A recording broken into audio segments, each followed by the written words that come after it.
Fucking hell, look at me. Alright folks. Oh, bloody glasses. Here's my face, you don't get to see that very often, lucky you. Yeah, we're in the Timor shed, and yeah, it's freezing outside. I ain't riding a bike and there's ice everywhere.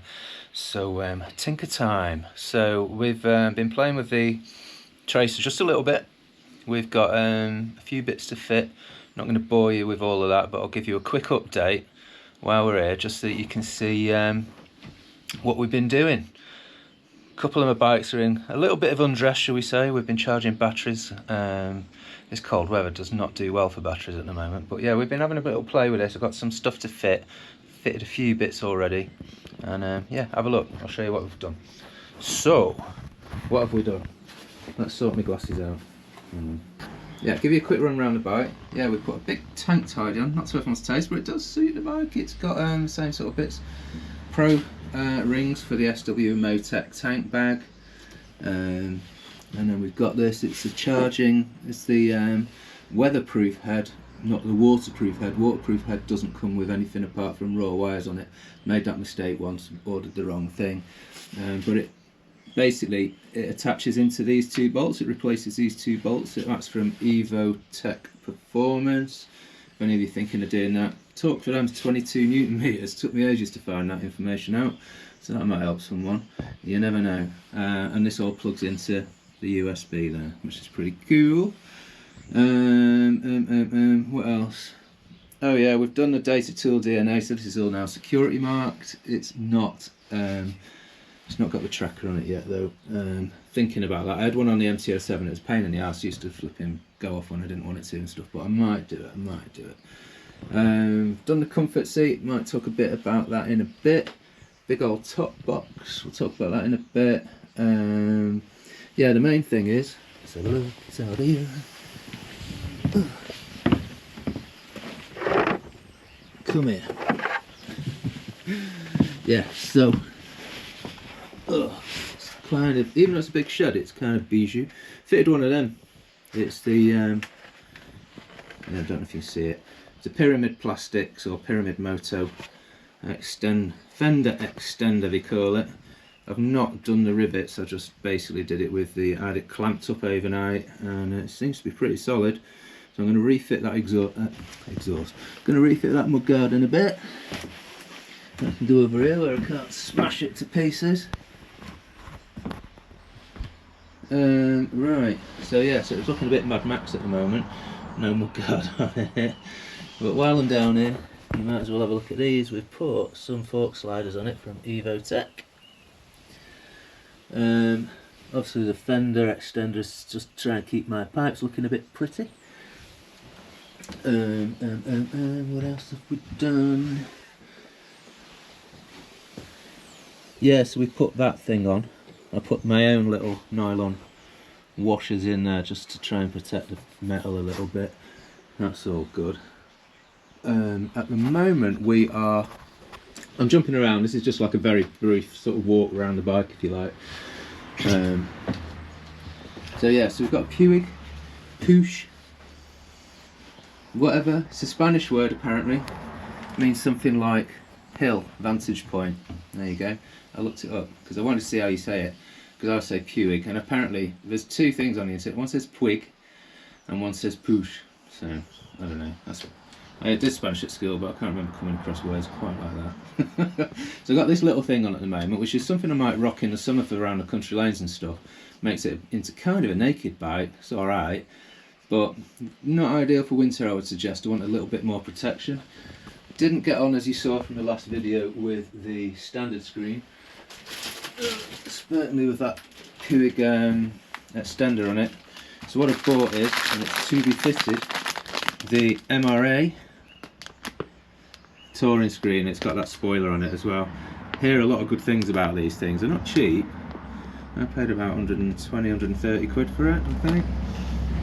But yeah, hopefully that's going to solve my screen woes. I'll fit that probably today or tomorrow, and then next time out on it we'll have a chat about how good or bad that is. We'll see. Yeah, what else have we done? Sliders. So yeah, I showed you the front ones.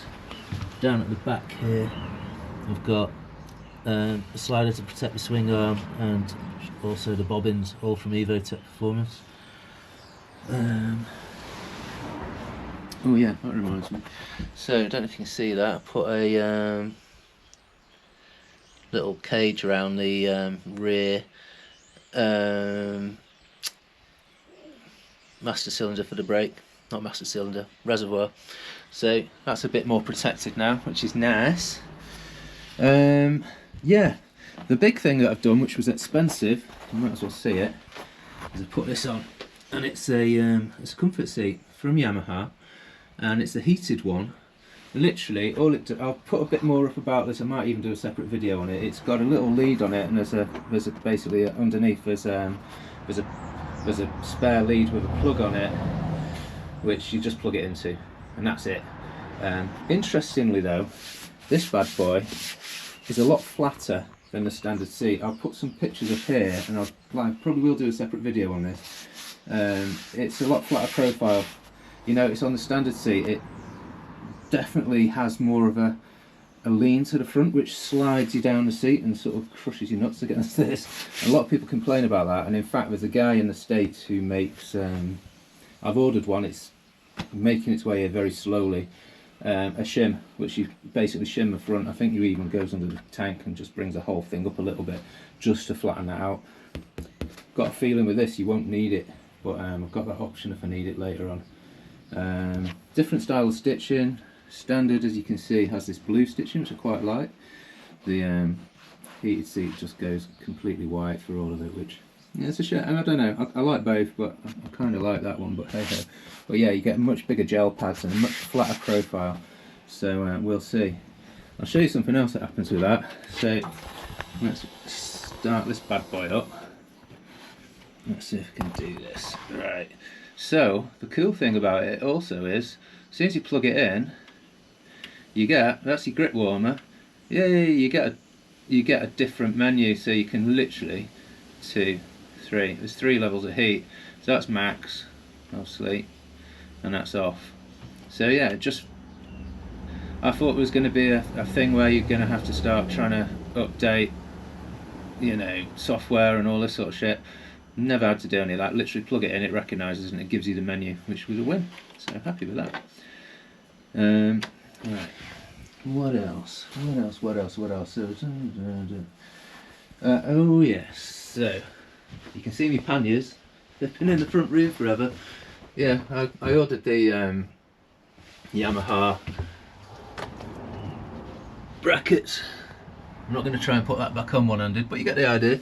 Basically sits on your wall like that, and yeah, it's good. It effectively gets them up out of the way.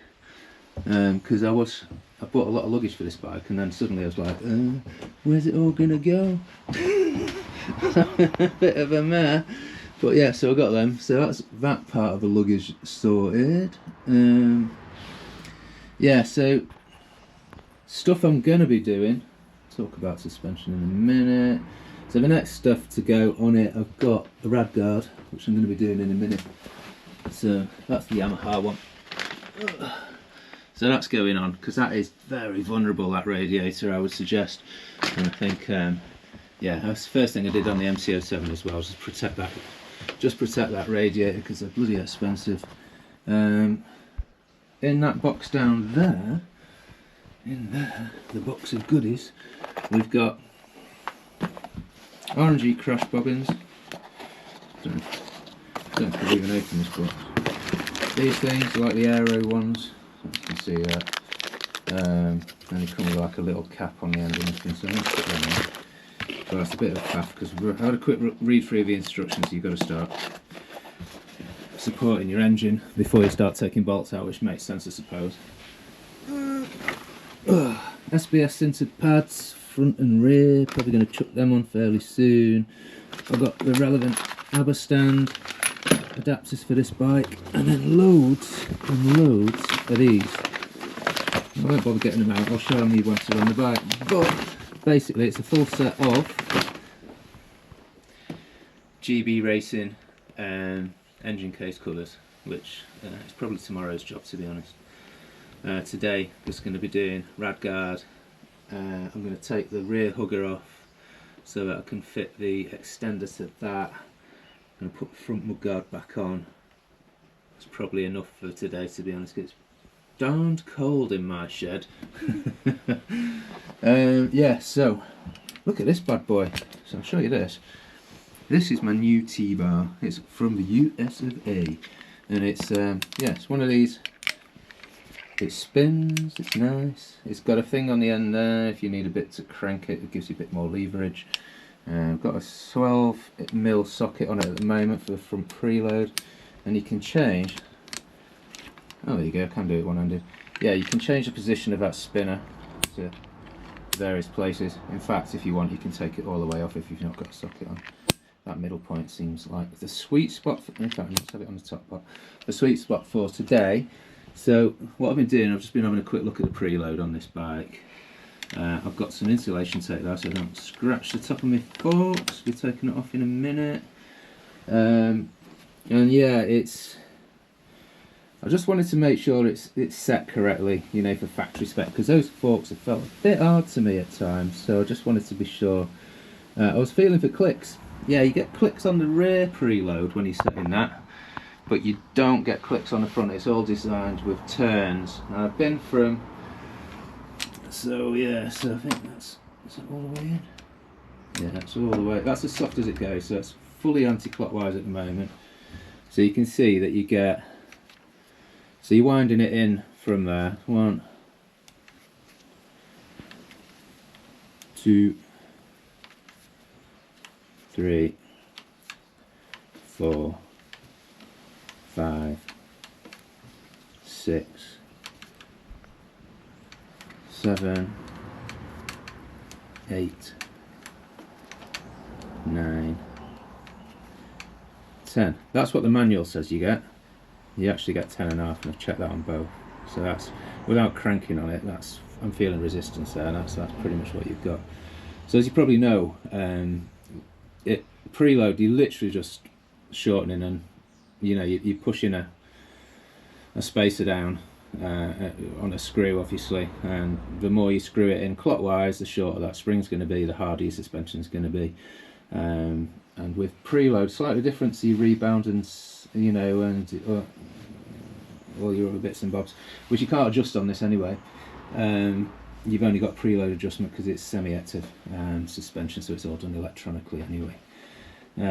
They go from all the way in, and then it clicks out, whereas with preload you go all the way out and then it turns or clicks in. So slightly different for your preload.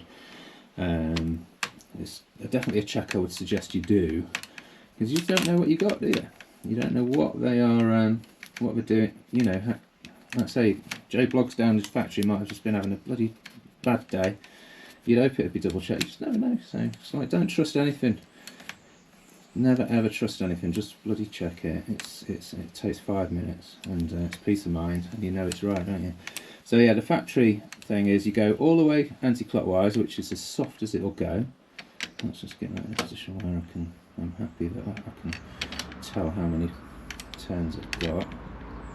You literally just put it on a point where you've got a point of reference, so I'm pointing at that nipple thing there, that one with that, and it's the black thing. So, okay, yeah, I'm doing it wrong now. Yeah, I need to go in. So, 1,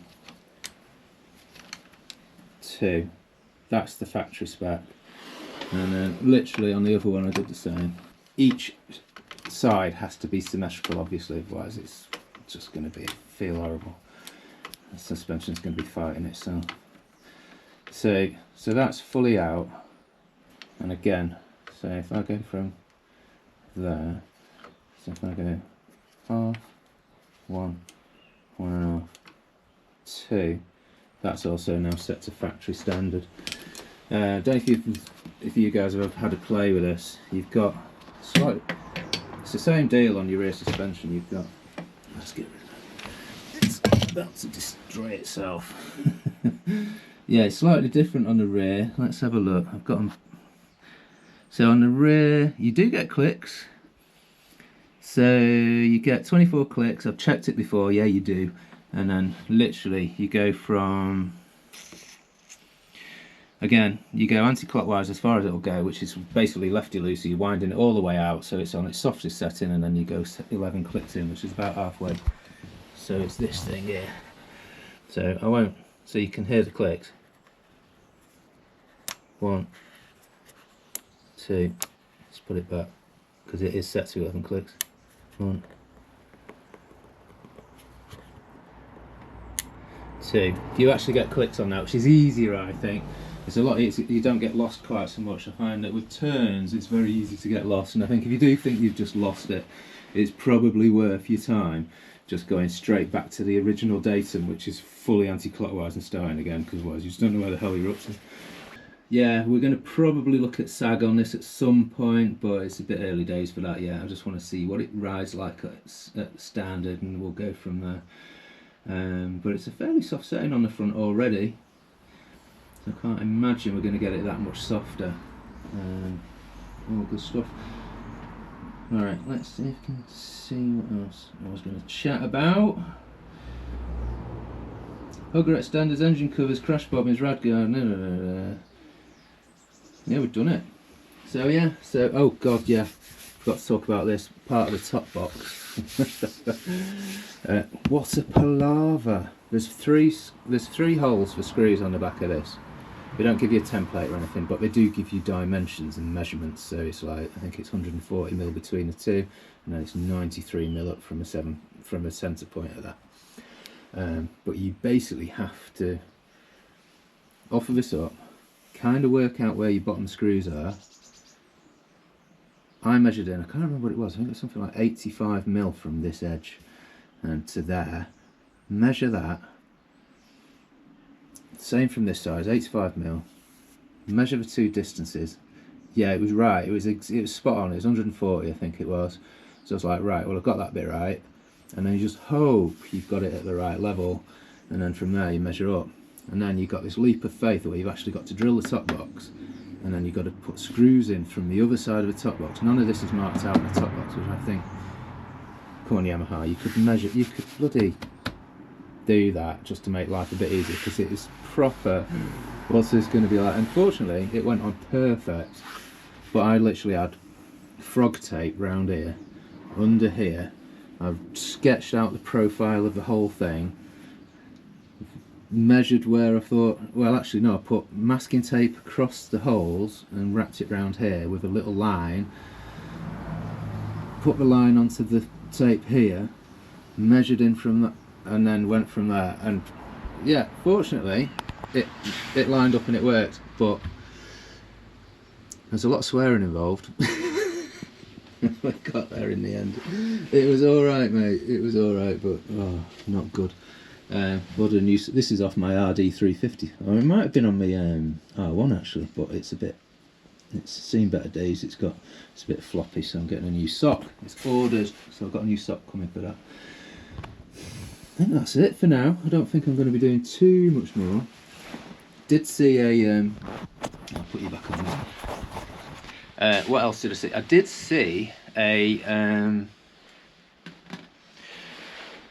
Akropovich race line pipe for this, and apparently it works with the panniers and all the rest of it that you get with a bike. It's £1,000. It's a race line. You know I like a race line. I had one on my M207. Apparently it's only 9 decibels louder. I don't know what that means, whether that's proper loud, or I imagine it's going to be proper loud. And then it says you don't need to do anything with dyno. They all say that. You don't need to, but I think you should, because otherwise these bikes run really lean and then they get very hot, and yeah, you end up with issues, so, or potential issues, let's say. And where you stand with your warranty on a very, yeah, I'm not doing it. I'm tempted though, because it looks good, and it's actually got a pipe that comes up the side and all the rest. Oh, it looks mint, and I bet it sounds mint. And if this wasn't for what I'm intending to use it for, longer miles, where that extra noise is probably just going to annoy the shit out of you, and all the rest of it, I bet it sounds amazing for the A roads, for when you're using it like that, which, you know, 99% of the time that's what this is going to be doing. I don't want to do it because it's a grand 1100 quid for a pipe, and then a 500 quid dyno to get it remapped to the pipe so it's not running lean, and probably, I don't know if it would void the warranty. The guys at Oakley seem pretty cool about all that sort of stuff, but you know, if it came to a warranty sort of thing, I don't know if it'd work with you yet, but I don't know them that well, but I'm sure they would. But it's a risk, so I don't know. So yeah, that's the thing that's on my mind. Do I or don't I? I've said I won't so far, and I'm probably going to stick with that decision, to be honest, but it does look good and it's tempting. Maybe not. Anyway, thanks for another one coming to one of my own. Can't even speak. Thanks for joining me on another video. Sorry it's not riding, but yeah, we're doing tinker time in the Timor shed, and I'll possibly put something else up about this this seat, just so you can see the different profiles and all that sort of stuff. That's worth seeing, actually. I'm probably not going to put any to-dos on regarding these fender extenders and whatnot, but I will link to some that I've been looking at, which are pretty comprehensive, to be honest. It's already been done on YouTube, so it's a bit pointless me doing it. Yeah, nice one. So see you soon. Hopefully this weather's going to warm up, and hopefully I'll have a bit of time off work to be able to do it. Just my luck that the previous few weeks where it's been dead dry and nice, I've been up in Glasgow working, so it is what it is. It is what it is. Cheers guys, thanks for all the support. We're up to about, since I started putting Tracer videos on, we've got a new flurry of new subscribers, so welcome everyone who's just joined me. We'll try and put some decent riding together. I'll try and document the mods that I do to the bike and whether I think they're worth it, and we'll go from there. And if anyone wants, you know, just let me know if you're enjoying it, or if you're not. Well, I can usually tell by the number of likes and the fact that we're getting subscribers. We're up to about, it's not a mega channel this, it's not designed to be. I think I've explained before, we're up to about 220 subscribers, which is more than flattering. The channel was designed really just so to keep my northern family. My mum lives 250 miles away, as do my sisters. We're down here on a sort of solo mission really, living in the southeast, and it just gives them a weekly update on what I'm doing, but usually very skewed towards the motorcycle stuff. But having said that, the boys are getting into the bikes now, my sons, so it kind of covers most of us. So yeah, hope you're enjoying it, and yeah, I'll catch you on the next one. See you soon guys, thanks a lot, bye.